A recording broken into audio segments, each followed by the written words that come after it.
সত্য বলার জন্য যদি আপনাকে বিচারের কাঠগড়ায় দাঁড় করানো হয়, সত্য যখন অপরাধ, আপনার কোনো ভুল নেই, তবুও তারা আপনাকে ভুল প্রমাণ করতে চায়, কারণ আপনার সত্যটা তাদের পছন্দ নয়। ঠিক 400 বছর আগে এক মানুষ সত্য বলার জন্য অপরাধী হয়েছিলেন। আজও কি আমরা কোনো বড় সত্য থেকে মুখ ফিরিয়ে নিচ্ছি? কেউ কি সত্য লুকাচ্ছে আর আমরা চুপ করে আছি? জানতে হলে ভিডিওটি শেষ পর্যন্ত দেখুন। চলুন শুরু করা যাক।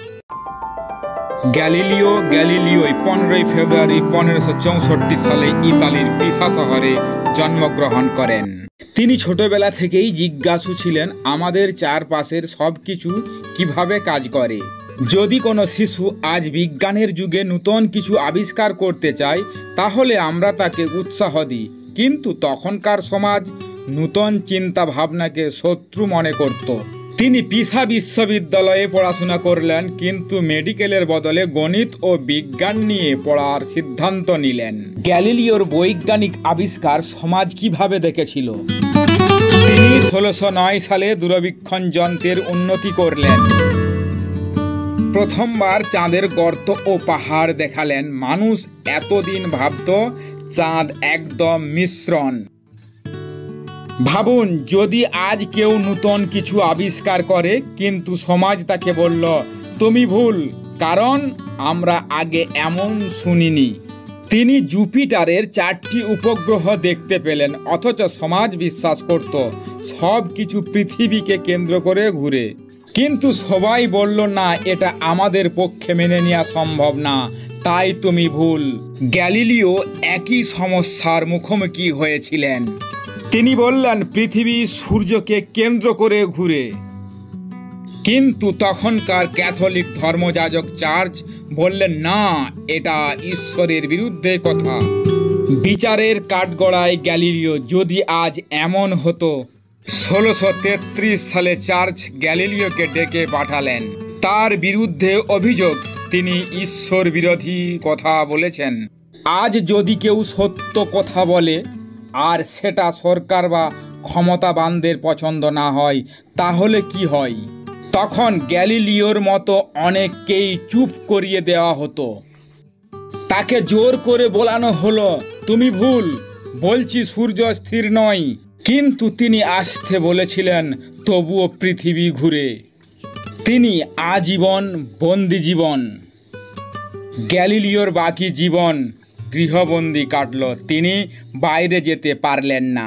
ভাবুন, আজ আপনি যদি এমন একটা সত্য কথা বলেন যা ক্ষমতাবানদের পছন্দ না হয়, তাহলে আপনাকেও হয়তো চাকরি হারাতে হবে বা কারাগারে যেতে হতে পারে।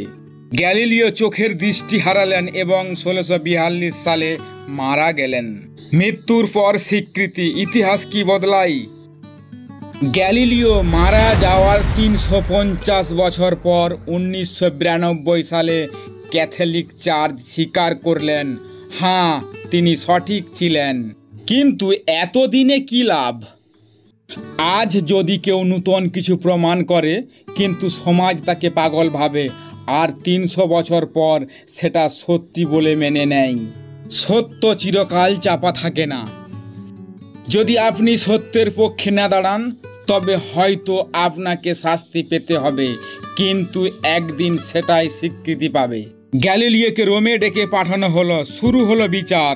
তার বিরুদ্ধে রায় দেওয়া হলো যে 1616 সালের নির্দেশ লঙ্ঘন, বিনা অনুমতিতে পুস্তক প্রকাশ, ধর্মবিরোধী মত প্রকাশের জন্য তার বই বাজেয়াপ্ত করা হবে, অনির্দিষ্টকালের জন্য বন্দি থাকতে হবে।